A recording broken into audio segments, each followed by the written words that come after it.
Do what I can.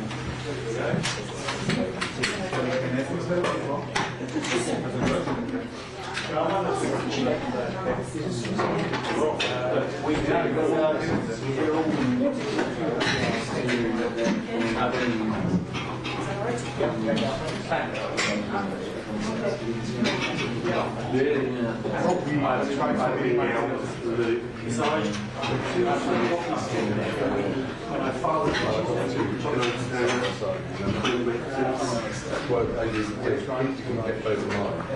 I got my phone and my iPhone. 7 and 11.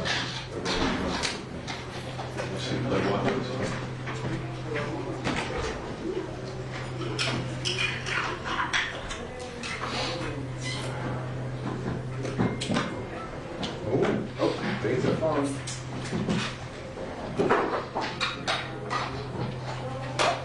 Right. Start. What white house have you got? What white house have you got? Can you tell me what you want me on? I'm on 2.5 at the moment. 2.5. So I can do this one? Yeah, I'm around that. Okay. That's what I just trim those. Yeah, I can make a panel on it. Yeah, I don't know why I wasn't connected. Fine. No, anyway, thank you so much. That was good. It's got to be pretty dark in the feet. Yeah. You could do, if you can bung it up. There's a stand at the top of my back there.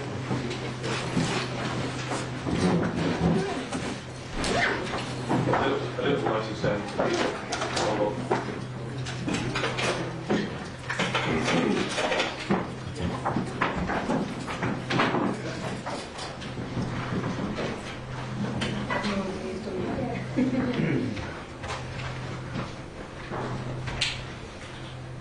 Get a nice line and stick it.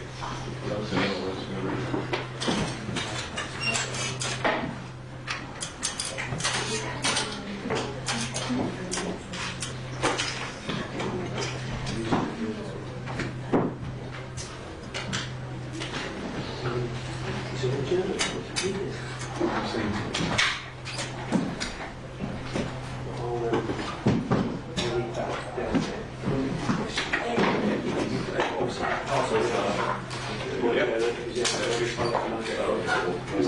Save batteries, but... Oh yeah.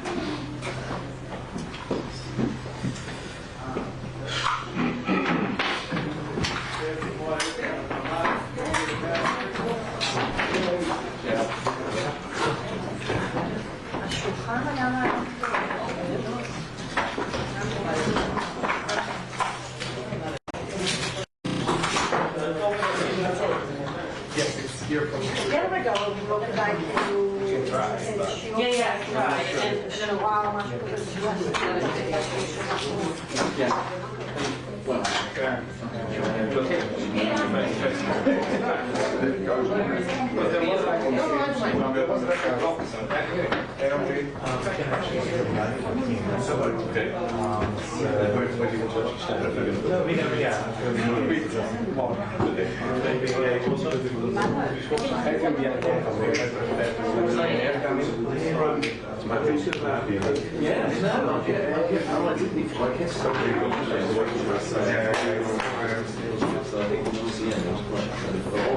Yeah, I saw Ollie last night, Donna Rowett, somebody sat in that water cabinet, it's Gary Rock, and it just goes to show you. I know, there's no rhyme or reason. There is no rhyme or reason.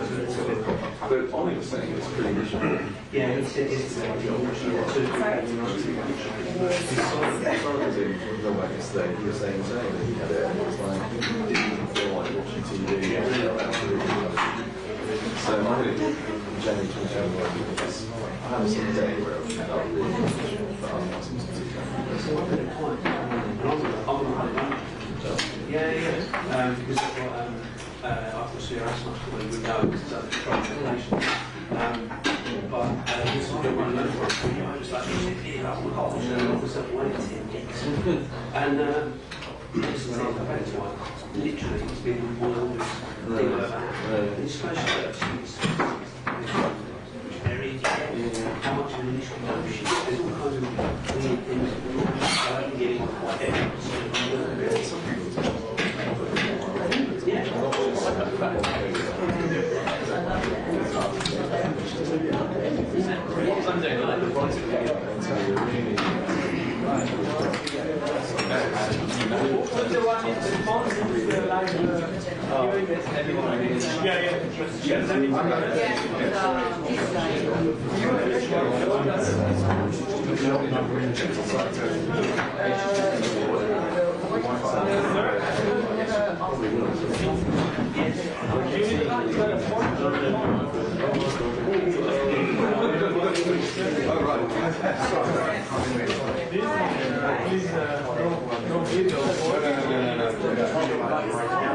Not outside.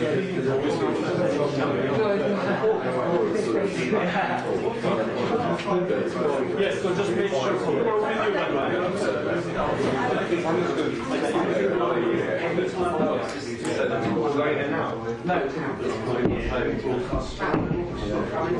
We don't say they don't like stop us from using it because once we get out now, when it used to be, it used to be a good way of getting it's actually almost no problem. I think you still want to get out.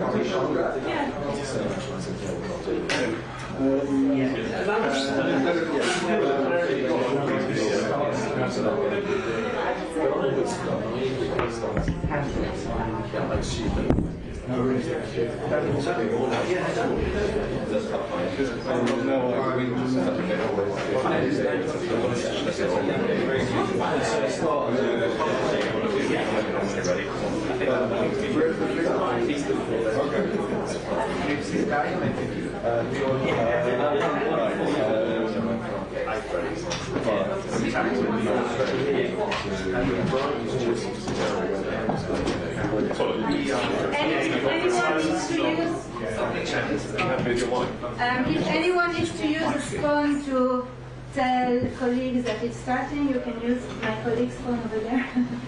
Ilan.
So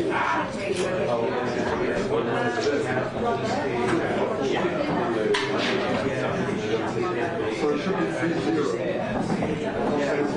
Son is probably 3-1. Like 3-3. I say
You made it.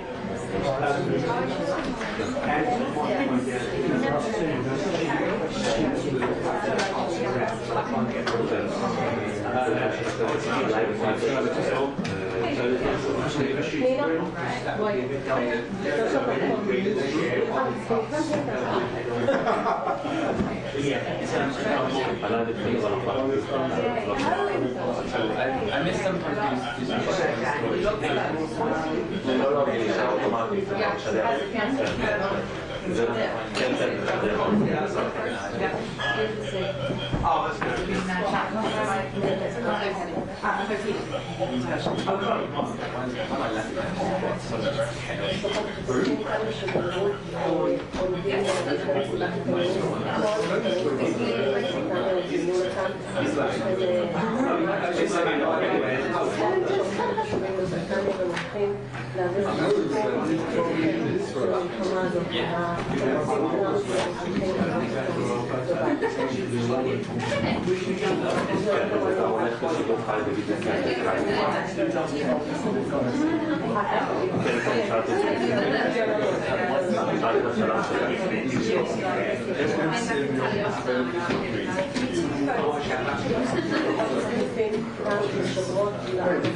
Yeah, I think that's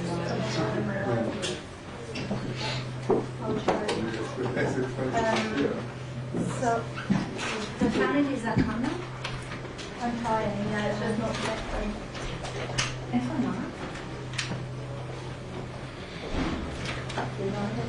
No. Yeah, they're going to come this way.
מישהו צריך מים? מישהו צריך מים? יש פה. רוצה מים? דיוויד, מים.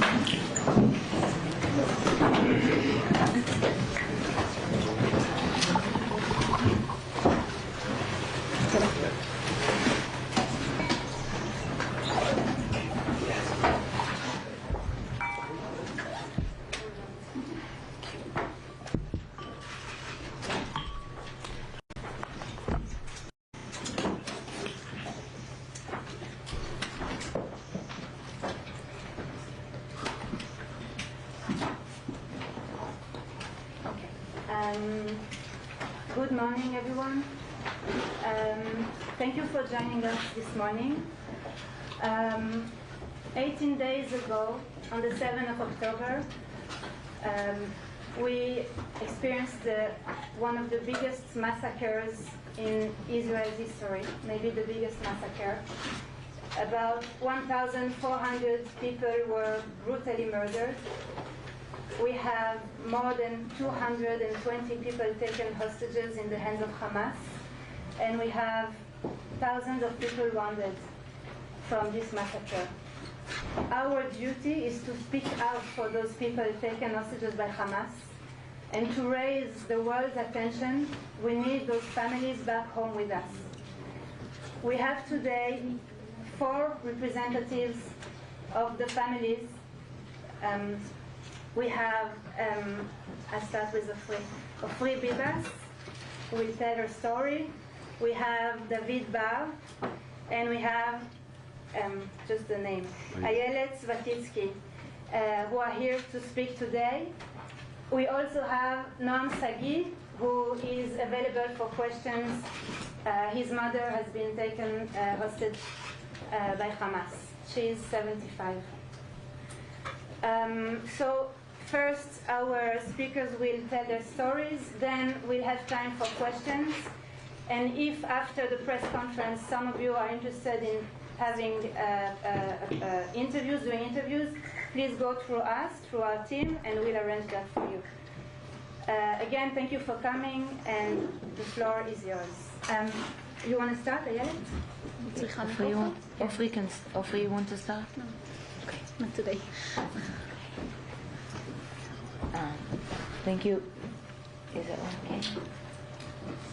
Thank you all for coming. My name is Ayelet Lifshitz. I'm 46 years old and married. I've got 3 teenagers at home.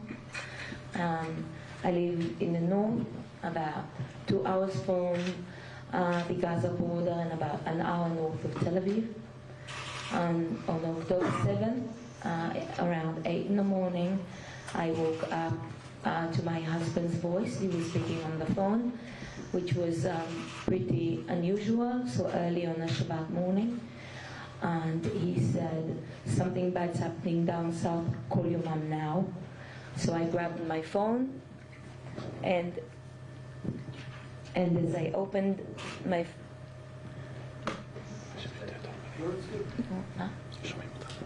Can you hear me? Yeah. As I opened my phone, I saw my childhood friends. We have a...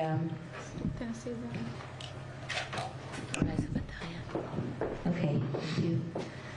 I saw my childhood friends. We have a mutual WhatsApp group saying that there's a missile attack and also a ground invasion by Hamas terrorists, and that they were inside my family's kibbutz.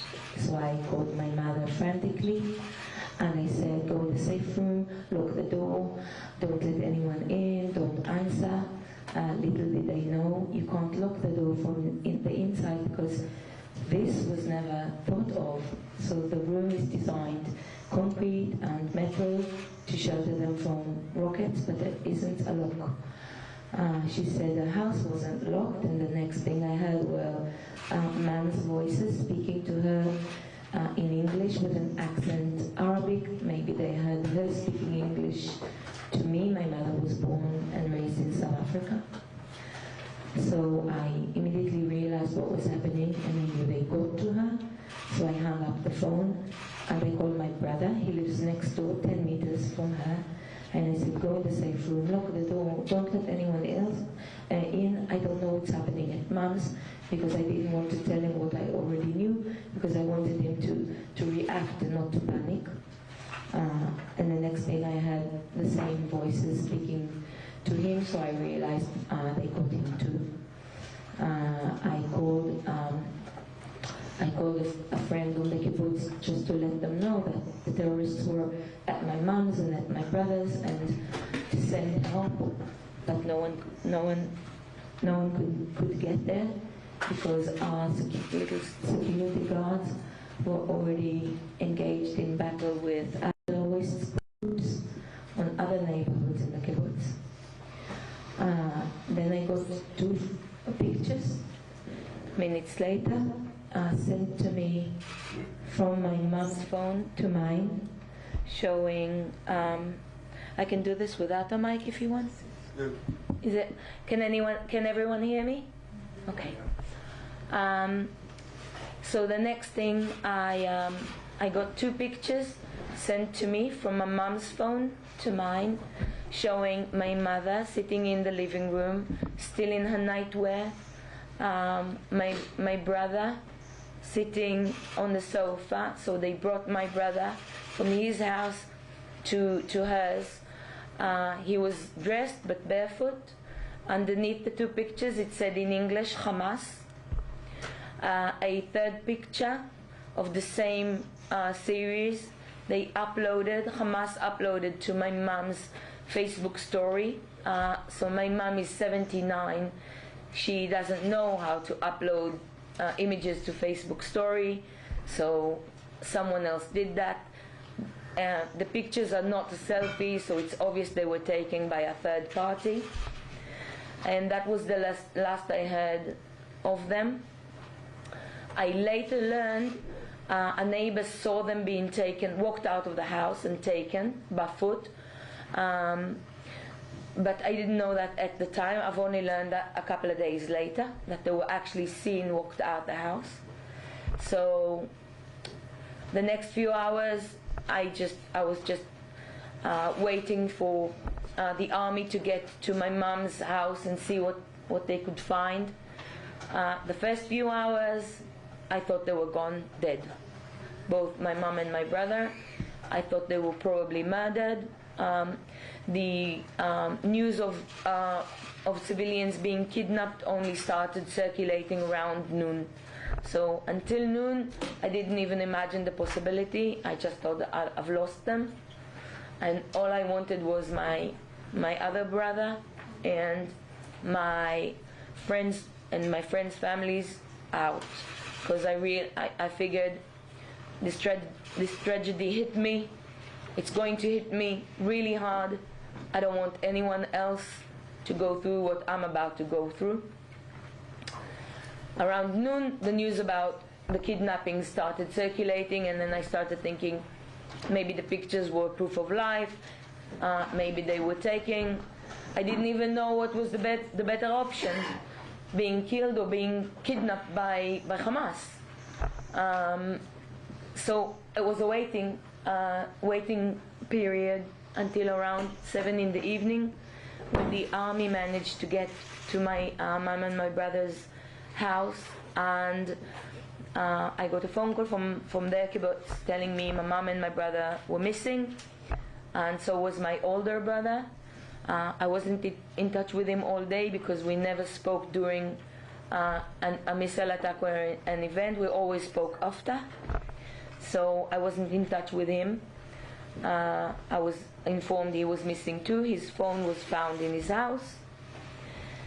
The next day, 9 o'clock in the morning, I drove to the nearest police station to my house to file a formal missing persons report and to submit my DNA.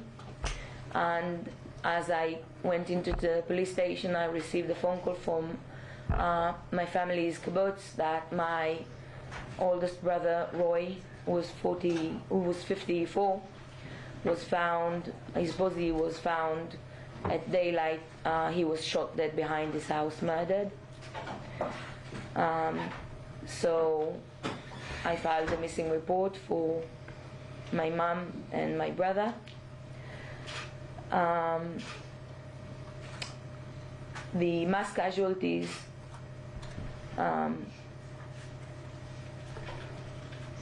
bodies are still being identified as we speak because of the numbers and because of the conditions of those who were murdered.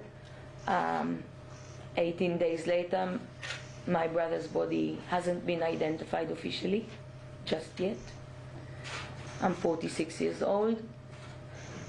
My life at the moment is worrying for my diabetic mom and brother who are being held by Hamas. My mother needs insulin shots. I don't know if she's getting them and how long she can survive without them.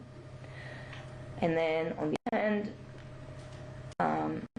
I'm chasing dental records and x-rays and filing forms asking me if my brother had scars or tattoos, or which he didn't. So trying to identify my brother so we can bury him and bring him to rest, and then bringing my mom and my other brother home. So this has been my life for the last 18 days now. 18 days. I find it when I ask people what day is it, they say Monday or Tuesday, and I count by numbers. No, it's day 18. Our life stopped on the 7th of October.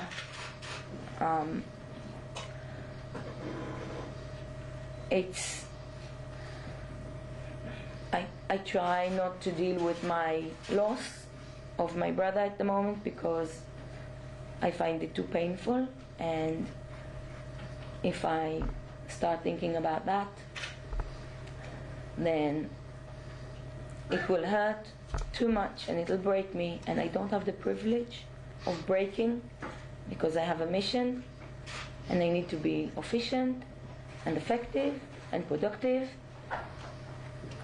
trying to get the Red Cross to our family members, to see them, to get lists of who's been taken. These are 18 days later.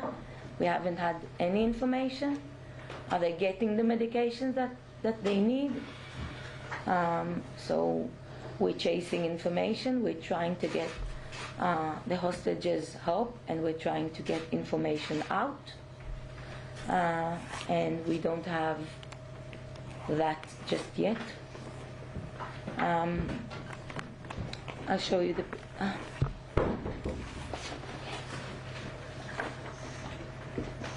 This is my mom. She was supposed to be in London now on a holiday with my brother Nadav. They've had tickets booked, a hotel, shows. On Sunday, I had to cancel everything because they were in Gaza, and they're still there. This picture was taken on their last trip on the airport on the way to London because they came here often. This is my brother Nadav. He's 51. They're just simple people living on a small agriculture community. A kibbutz is the closest thing you can imagine to a village where everybody knows everyone. We all go to the same schools.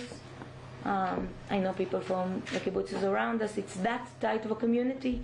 We're farmers. My brother, who was murdered, worked in the dairy many years, like my dad did for 35 years. My dad passed away years ago. I worked in the dairy as a young teenager. This is the life we lived. It's a quiet, simple, peaceful life that's been shattered to pieces on October 7th. And all we did was work in the fields and milk the cows. And now my brother is dead. And my family is being held against their will in Gaza.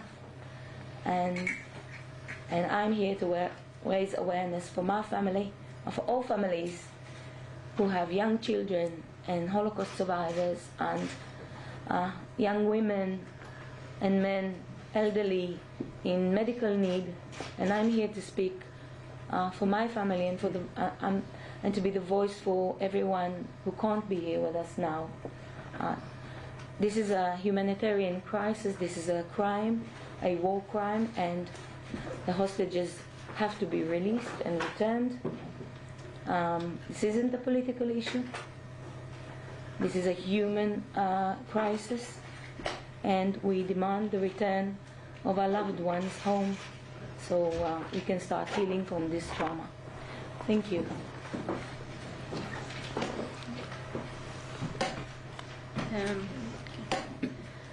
My name is Ofri Bibas Levi.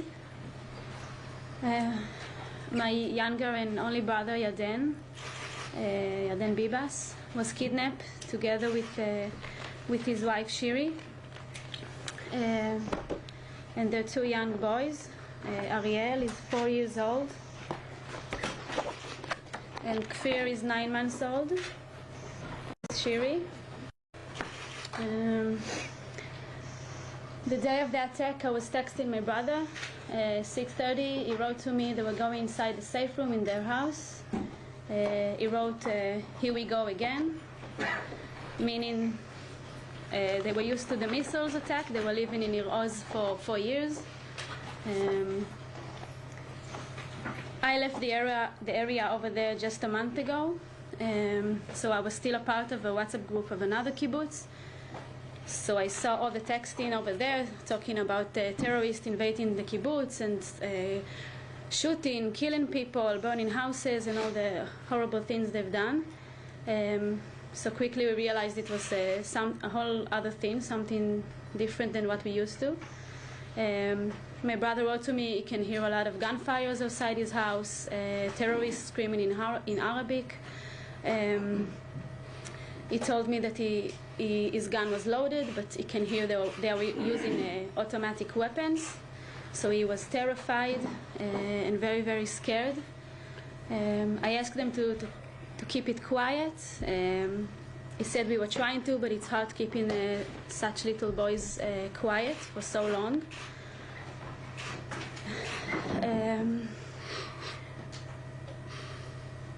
Maybe 20 minutes later, he wrote there was a massive fires outside our house right now. I wrote to him, that's good, maybe somebody killed a terrorist. He said, I don't know, I have no idea what's going on, I'm terrified. And then he texted me and my parents, he said, I love you all.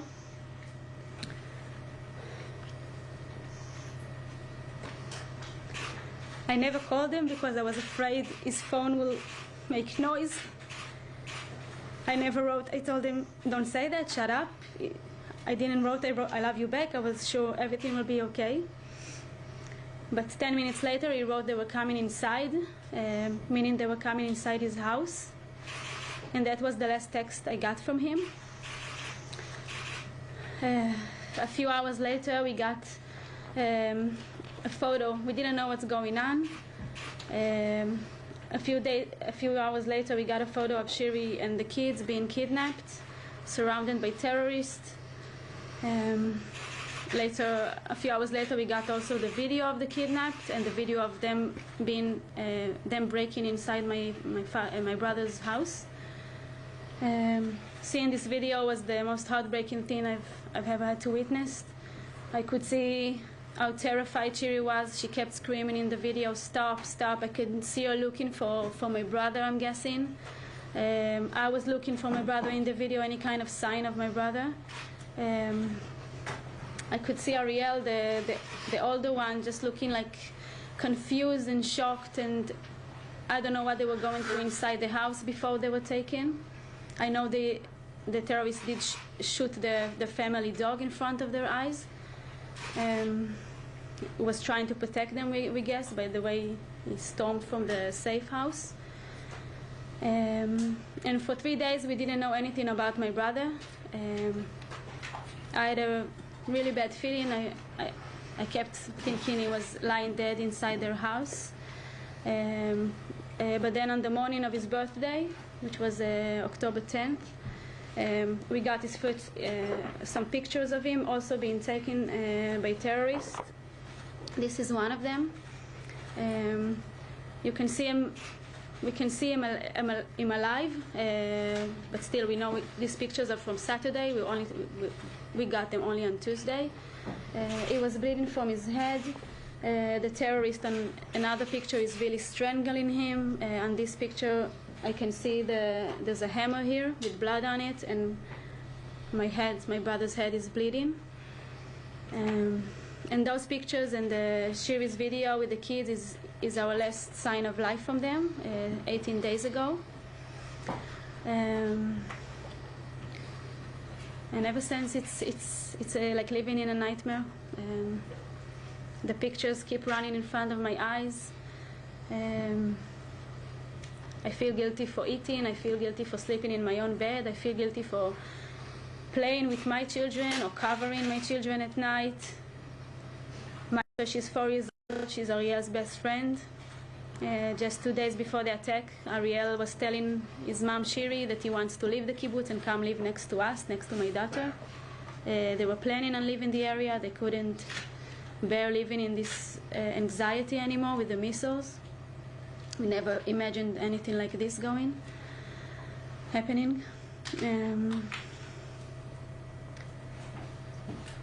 Yeah, and now yesterday they were talking about freeing some hostages.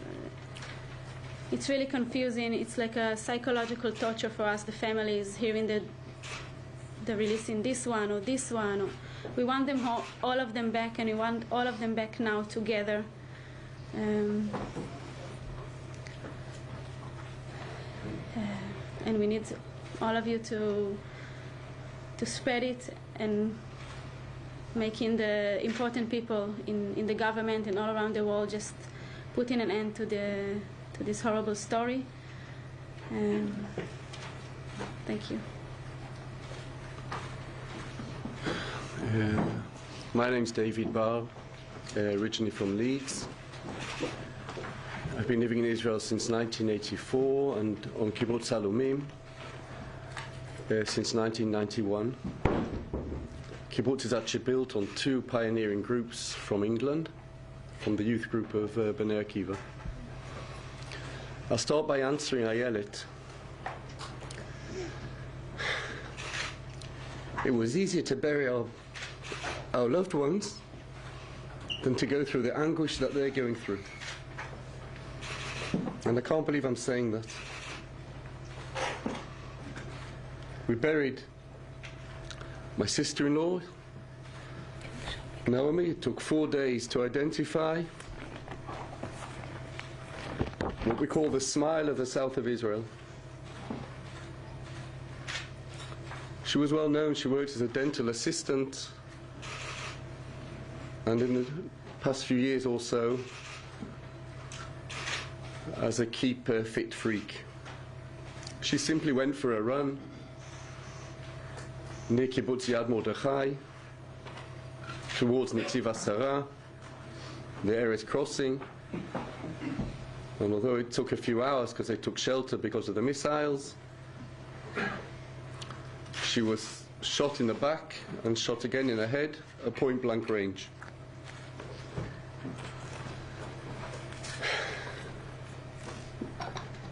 When we mourned her death, we sat for a week, we were left with guilty feelings. Mourning for her, wait a minute, look what's going on. Thinking of the others, why aren't we thinking of her? Life is turned upside down by death, by hatred, by evil people, monsters.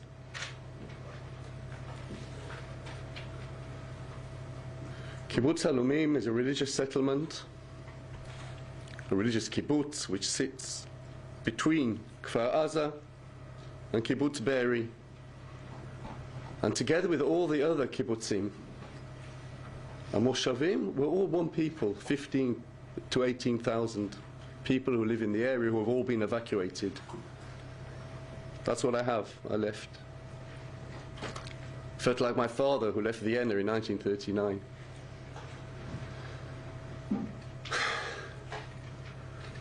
"6:30 that morning, the rockets came over, but we're used to that. 20 years we've had it. The family that we went to stay with until the body could be identified live in a place called Nitzan, between Ashdod and Ashkelon, 35 kilometers north. Should be out of the area. That was my other sister-in-law. They built their house there after giving up their house in the Katif region of Gaza Strip 20 years ago in the name of peace,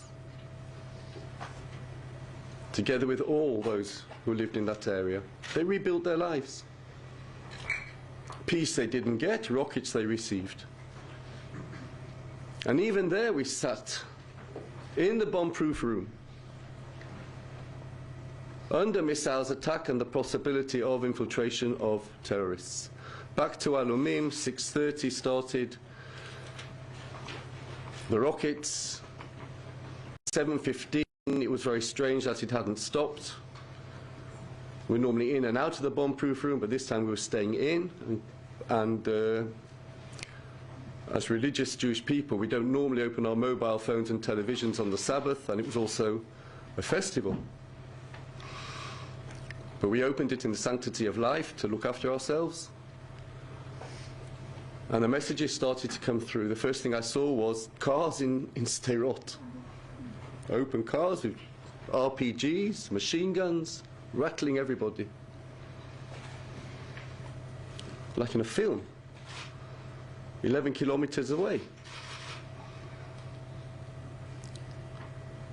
Carried on getting messages just to stay in and stay in. 1 hour, 2 hours. I turned to my wife and I said, you know, Naomi, she normally runs. That was her hobby. My wife wanted to believe she was okay. I knew she wasn't okay. And she never ran with her phone.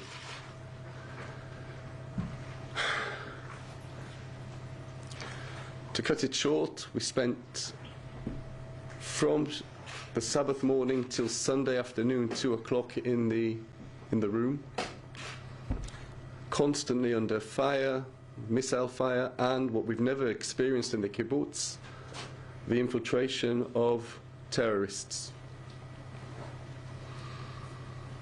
We have a defense team like any kibbutz. Volunteers. Luckily, they were at home when this attack started, which meant they could leave their house and defend our community, farming community, as much as they could. Just let me mention, had it been 1 hour later, there would have been 600 of us inside the synagogue celebrating the ending of the reading of the Torah, which takes a year. There would have been a massacre of 600 people in the synagogue. I live in a world of what could have been. Personally, I'll never get over those feelings of having 2 married children living in the area, each with 3 grandchildren, my grandchildren, their children. One in Kibbutz Karmia, in the north, near Yad Mordechai, next door to Netiv Asara, and the other in Kibbutz Nirim. We're closer than we ever knew. She knows the family that my daughter married into. I hope we look young enough that you can understand that I still feel I can look after my children when they're phoning me, stay in, don't go out, Abba, Ima, just don't move. And there's nothing we could do. And there's nothing they could do.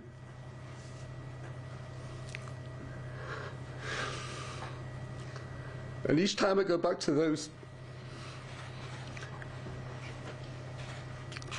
regaim, moments, when you think your whole family is going to be wiped out. Your whole life just goes in front of you in seconds.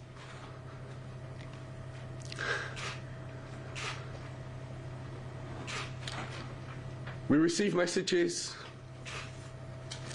that 4 out of 12 of the team defending Alumim had been injured. The local clinic on the kibbutz was cut off by the terrorists. May I mention that on Be'eri, Kfar Aza, and other kibbutzim, the local clinics don't exist anymore. They were blown to pieces.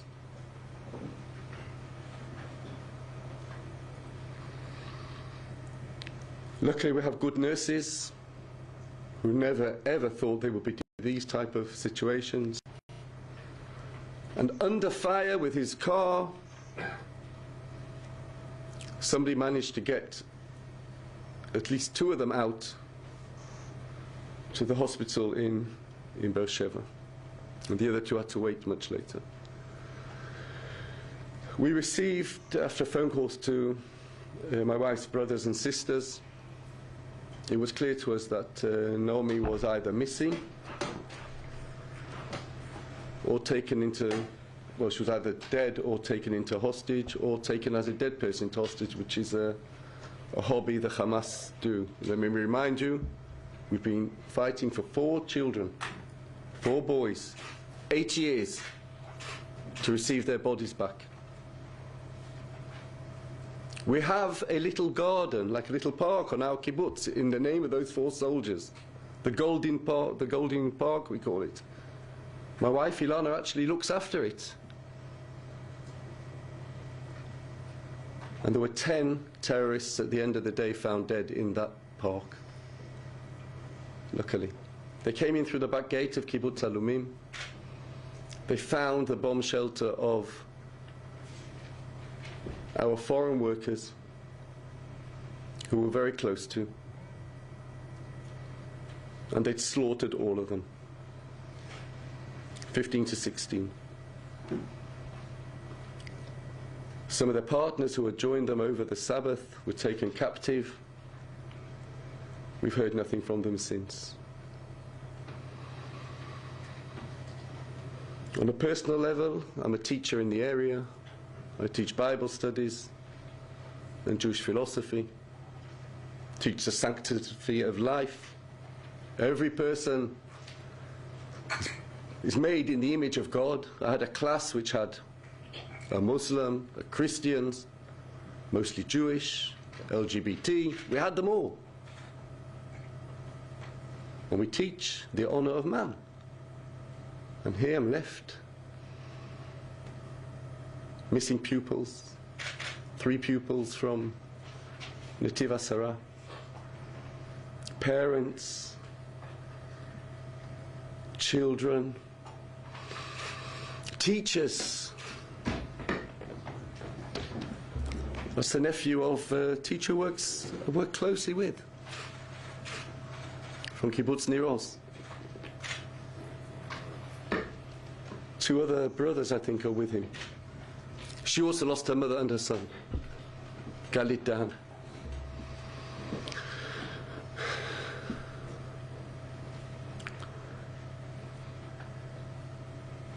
Two o'clock in the afternoon, after just almost over 30 hours, we left Kibbutz Alumim. We couldn't go with our members because we had to stay in the area to wait to find if Naomi's body would be identified. And for that short time, we were in their shoes.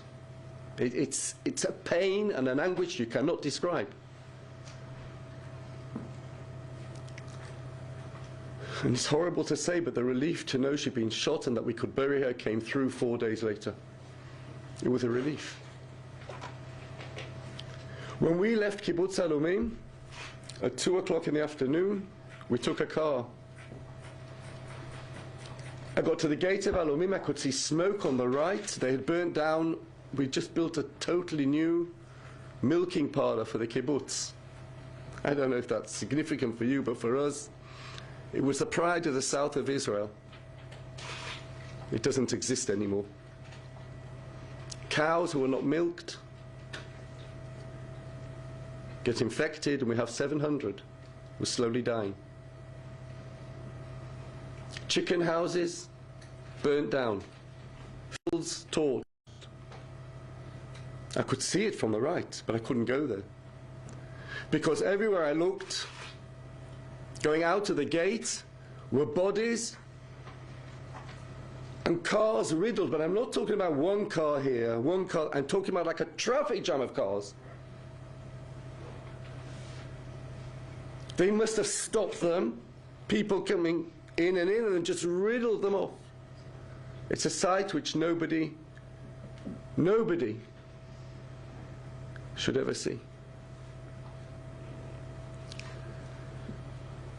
I said I live on what could have been. I'm not one for living on luck. But luckily, my son's family got out of Crimea. That's my eldest son. He stayed in the area to help people in Netiv Asara. He tried to get to Alumim, to us, and then ended up helping people in Kfar Aza. He came out of Kfar Aza, he couldn't talk. A week later I saw him at our morning. He couldn't talk. Took him aside, I said, Asaf, are you okay? He said, Abba,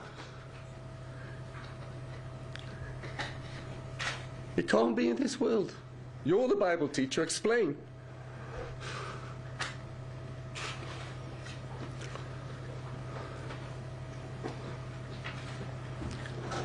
My other son, my last son, he lives in London. He came straight home. His best friend, who is actually the granddaughter of one of the top football managers, Sharif, in Israel, his granddaughter was murdered. And I'll tell you how she was murdered. She came back from the party and they looked for somewhere to hide. So they hid in a shelter, crowded in. 40 of them, youngsters. 2 grenades were thrown inside, 40 were killed, murdered.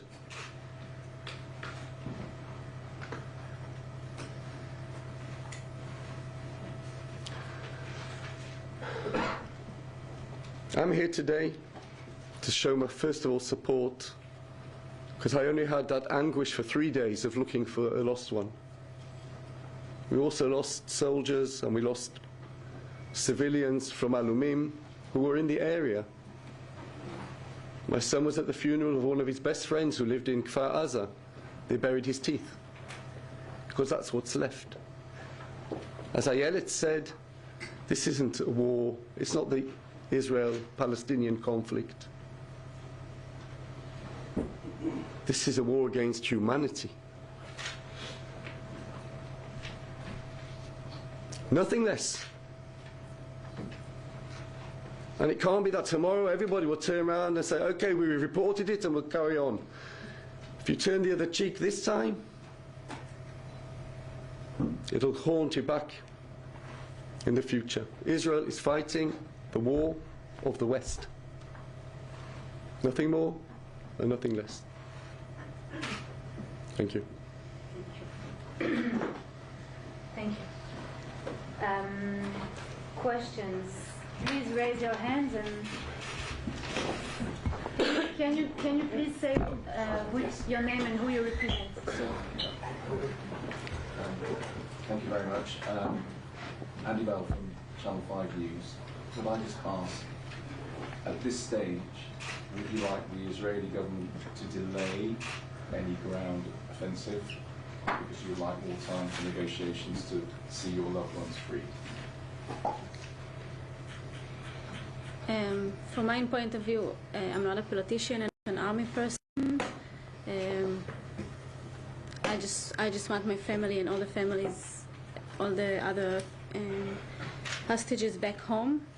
I know that a ground invasion can cause a lot of casualties on both sides for innocent people. So I don't know what is the right way to do it.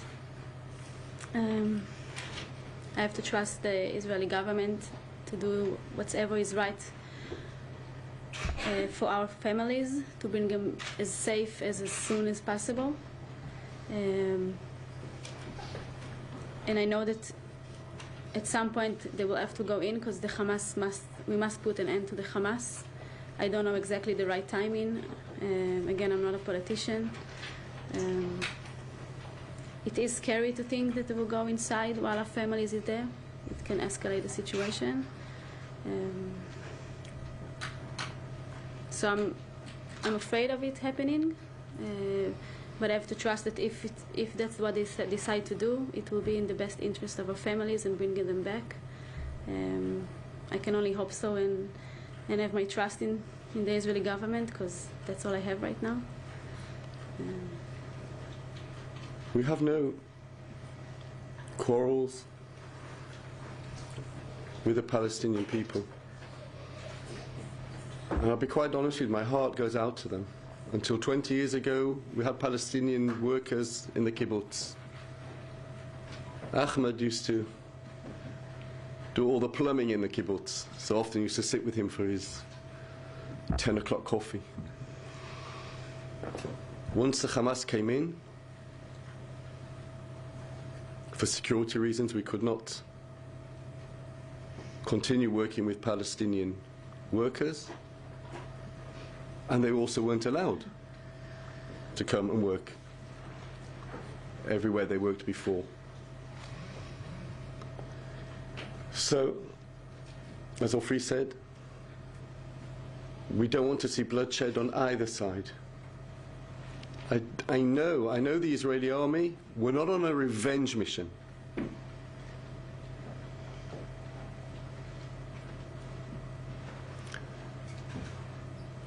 But we're on a mission that needs to take evil out of this world. It's nothing less, no different than ISIS. It needs to be eradicated, and the Palestinian people need to be freed from the Hamas. If we have to do it, I rely on the Israeli army, on the Israeli government, to make the correct moral decisions. It's a moral dilemma. But I rely on them to make the correct moral decisions, because they are a moral government and a moral army. We sanctify life, they sanctify death.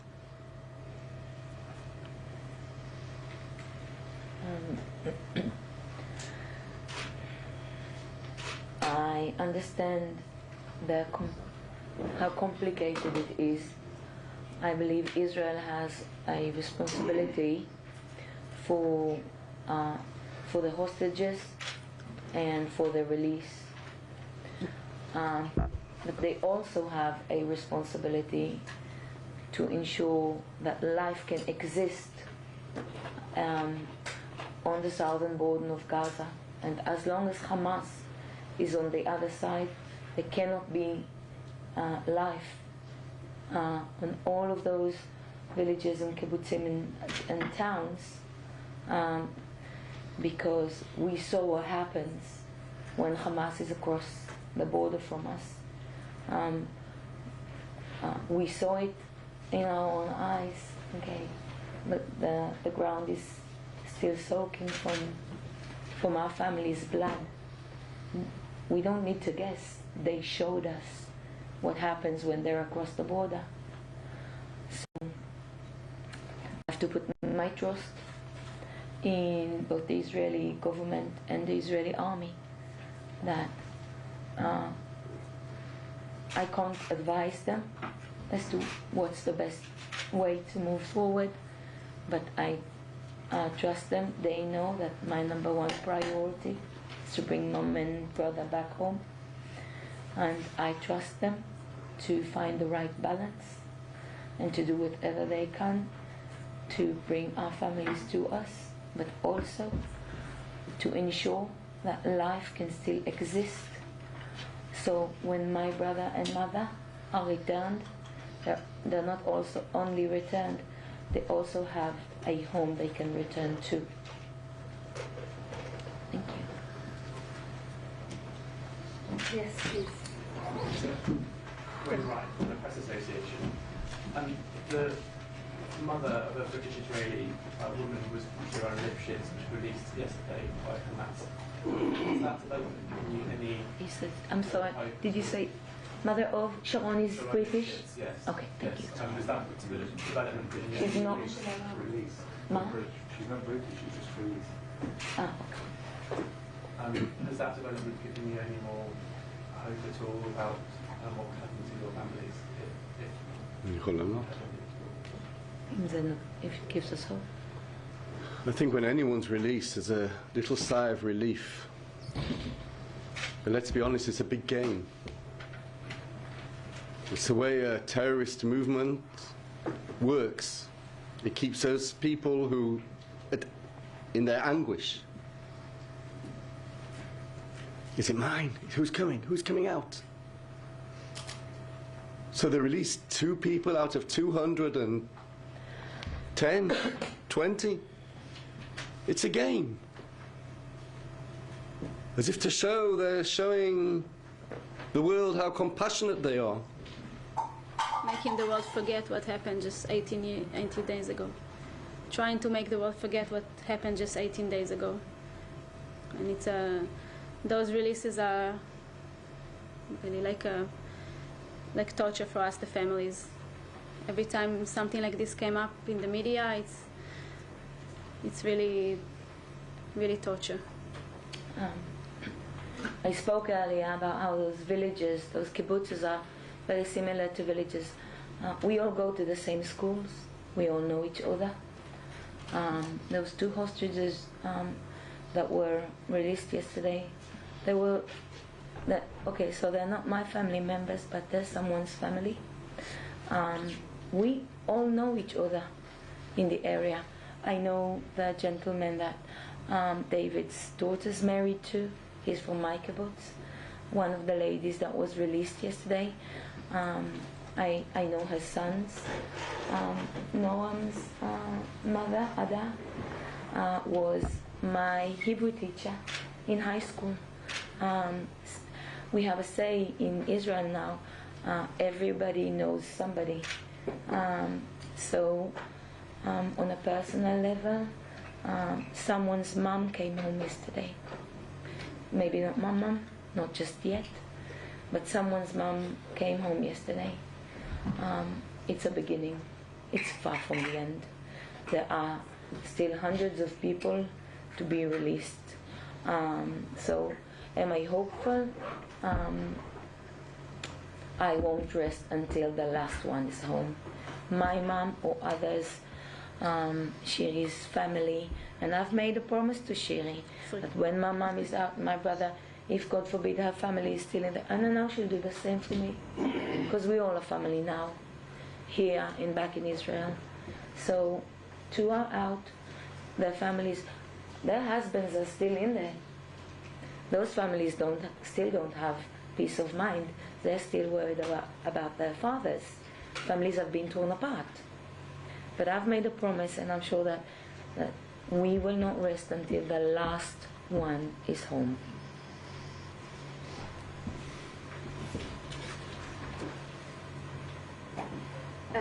Yes, please. Hi, Sharone from BBC News. I know you wanted to speak to your brother, but you didn't want the phone to go. What would you say to your families, and what would you say to their captors now? I would tell my brother and his family how much I love them. I always knew how much he loved me. I never knew how much I loved him. He always used to care about me.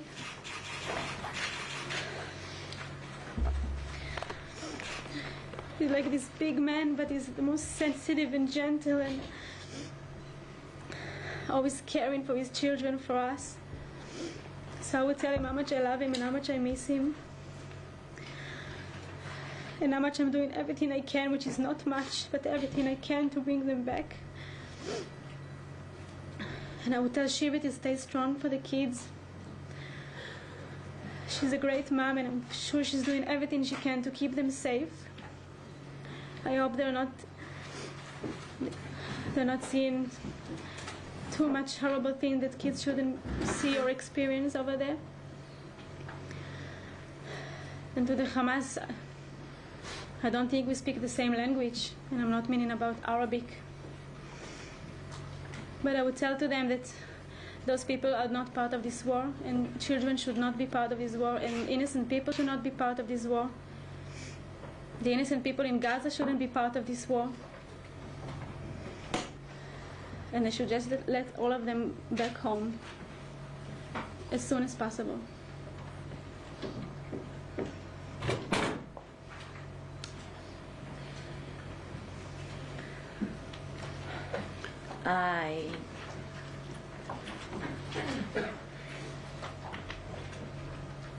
I'm clinging to the hope.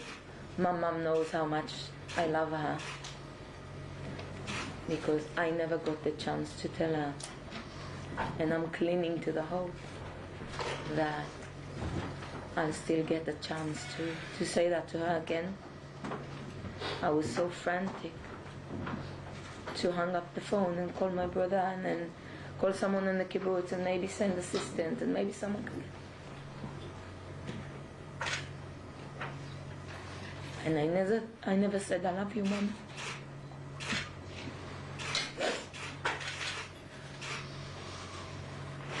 People ask me back home, how come you're still standing? People come to visit me, to pay their respect, and I haven't buried my brother yet, so we haven't had the Shiva yet, we haven't had the proper Jewish mourning. People say, how come you're still standing? On the phone, running everything.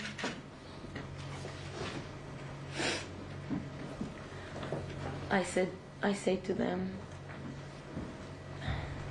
when my mom and my brother are back, I want them to know I've done everything in my power.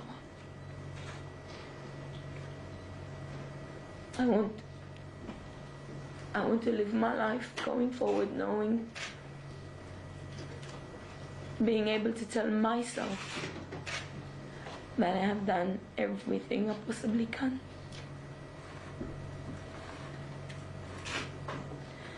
I just hope she knows, and my brother know how much I love them. About a month ago was the last time I visited down south, and my children were busy, my husband was resting, I had a couple of hours. I said to my mom, I'm going to grab a couple of beer bottles and run off to Roy's house. He's in a different neighborhood, and I'll go sit on his porch. And I knocked on his door. Yeah, we sat there for 2 or 3 hours just chatting. You know, a brother and a sister sitting outside with a couple of beer bottles, having a laugh. Who would imagine this would be the last time I speak to him? I'm just happy I got the chance, you know. I just grabbed a couple of bottle beers and ran off, and I said, let's have a chat, you know.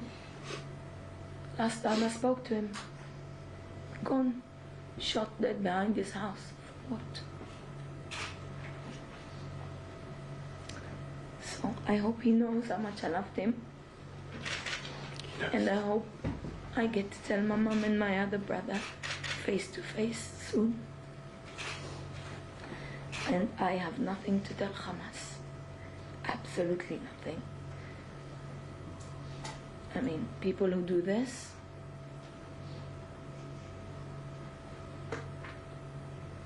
what can you say to them?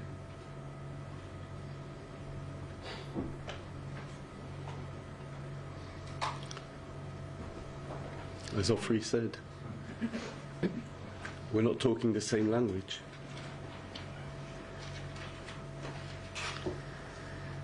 People who can walk into other people's houses, kill their parents and tie their children up in front of their dead parents, and sit there eating out of the fridge. Another house, raping young girls. killing an 8-month pregnant lady, cutting her womb open and killing the fetus inside. And you ask me, what have I got to say to them? Give me the language. I don't speak that language.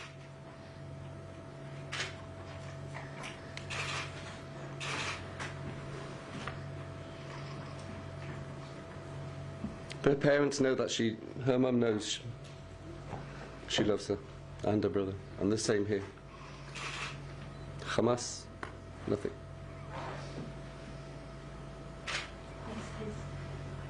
My name is Rachel Beggles from Sky News.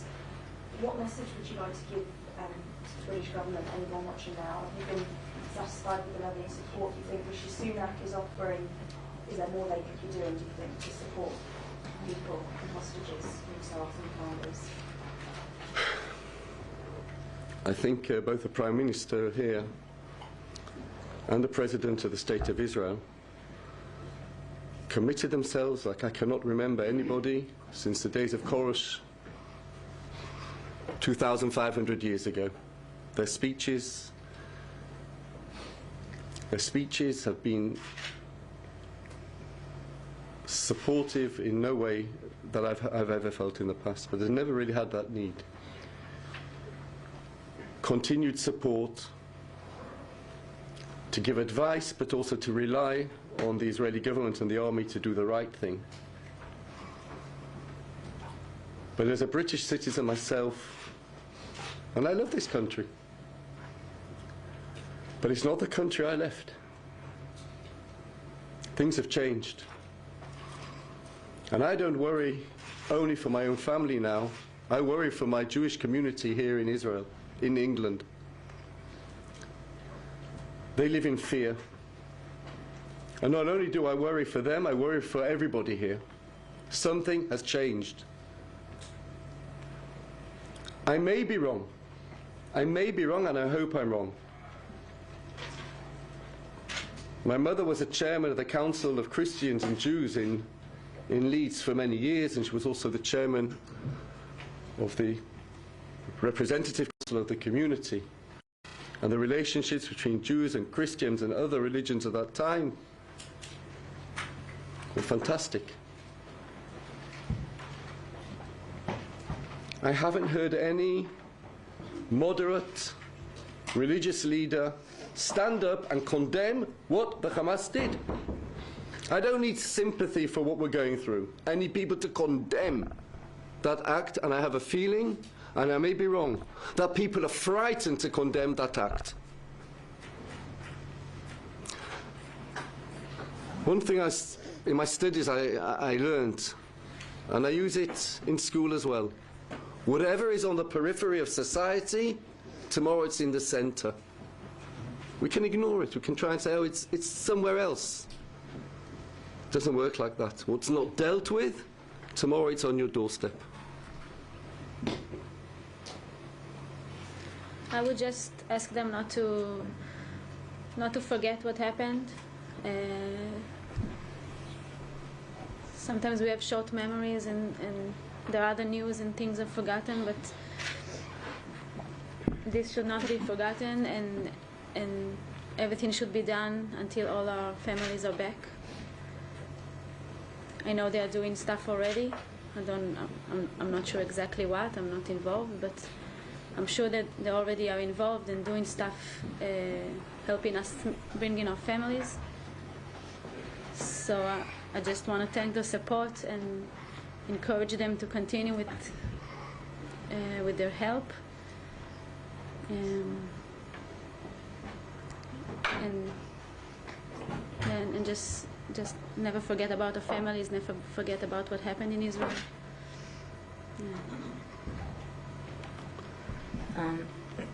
First and foremost, I think all governments across the world, the UN, everyone, should do everything in their power to release all the hostages. There are children there, there are elderly people there, medical needs. I think the world needs to stand united behind the demand to bring all of them home. On a personal note, I'm faced with a painful situation myself. I'm a British citizen, so are both my brothers, the one who was murdered and the one who's kidnapped, Nadav. We're British citizens on our dad's side. He was raised in Wakefield, up in Yorkshire. My mom is not a British citizen. So I'm torn with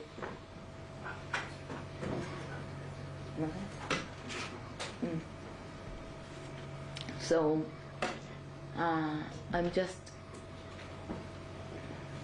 they're talking about releasing all the foreigners and not releasing yesterday, and I believe it's part of the psychological war, I would say. Definitely. That Hamas is playing with us. So just for me personally, it's really scary that my brother will be released, and if he's like supporting my mom in some way, she'll be left without him. So, and again, the rumors, we haven't seen those 50 people home yet. They're just saying they might, maybe release. So for me, it just touches a nerve, a really painful one. Just scared that what does that mean, Mom? That's the only thing for me. No. Right. I'm sitting on the side because I became a poster boy of pain, and I want to actually give you, everybody the opportunity to share that burden. And I want to step in now because I think we're talking about cruelty and pain, and a level that I think no one here in the UK can think about that happened here. It's shocking, it's disturbing.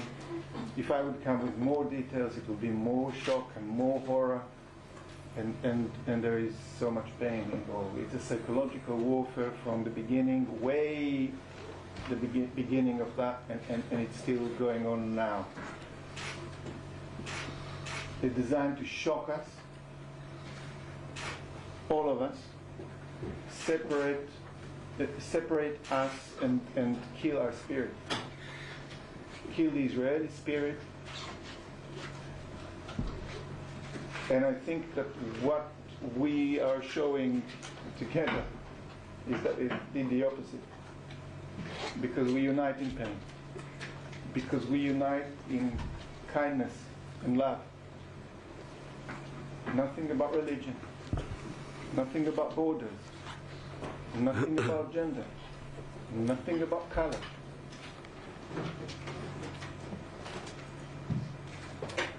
And the psychological warfare that started before by using civilians as a shield, as a human shield, just to come up with a picture that someone from the media here will show the world that look at these guys, what they do to our kids. That when money comes in, goes to create tunnels and prioritizing tunnels rather than your own people. That when people talk about blockade, but there is enough room to bring all this ammunition in. That's about priority. That's about who we are as humans and what is it that we're willing to do for each other. And the psychological warfare continues now because we live in a world of lists. That is our life right now. We have a dead list. We have the injured list. We have the rescued list. We have the missing list. We have the kidnap list. And now we have 4 people on the released list. The shortest list of them all. You look behind, you see pictures. I look behind. This is where we spend the summer. My son goes every summer to spend 2 months, with his grandmother, 80 people, 80, from the community is gone. This is 1 in 4. So this psychological warfare is continuing. It's continued by you putting pressure on Israel now to say, what is it that you're doing? It will continue because people will go to the street and will say, from the river to the sea. I really don't think this is what I mean, because what happened on the 7th of October was the river to the sea. These cameras are weapons, for good or for bad. We need people to unite around one simple message. Your life is not more important than mine. Excuse me that I'm stepping now in, because I feel kind of felt sorry to my wife that I brought so much trauma and drama into her life by choosing to marry me. And I feel like you can't be involved in all this in a way that is so alien to your life here. And I echo David, it's not just happening in a corner in the Middle East. It's a mindset, all right? Who are we? Why are we here? And what unites us? And we will stand up for that if they leave or they die. If one of them is released or 2 of them released, till the last of them is released. For the people of Palestine who deserve proper life and a proper government that represents them in a proper way. We will fight for that. I will fight for that. And to answer your question, I would say, the Prime Minister looked me in the eye and said he will do everything in his power to help.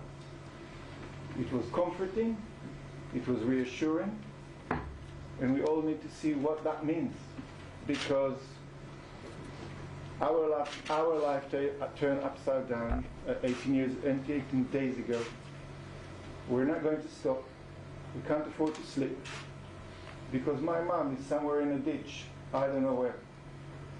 Because your family is there, because for Kfir and Ariel, I will do everything in my power that they will have future that is better than that.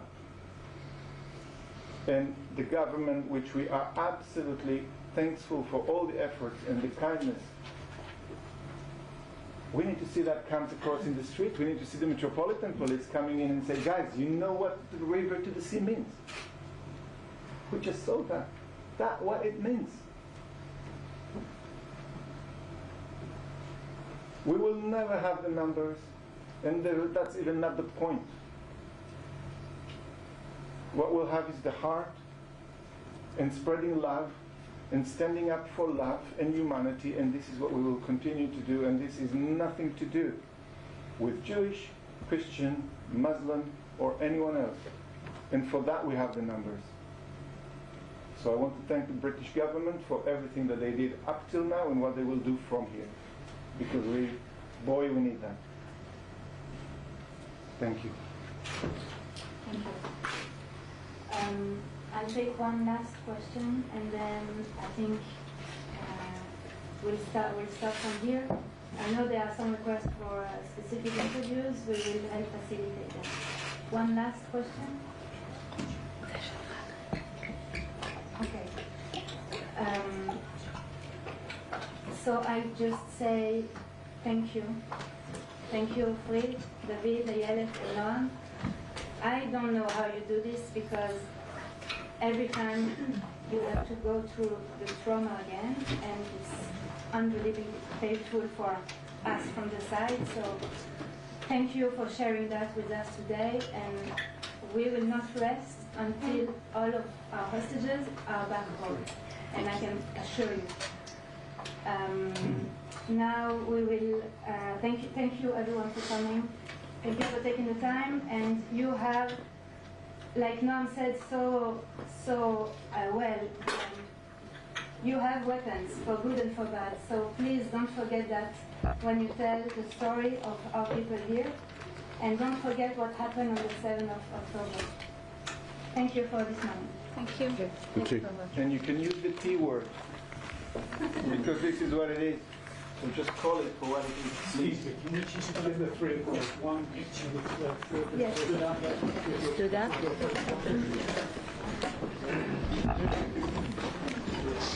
רוצים שנרים את התמונות, דיוויד?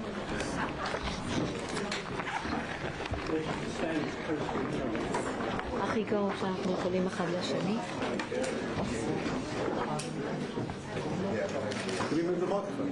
Upside down. Looking up here, guys. And just over this side, please. And then just right over to this fire and just Could you also perhaps hold the first glass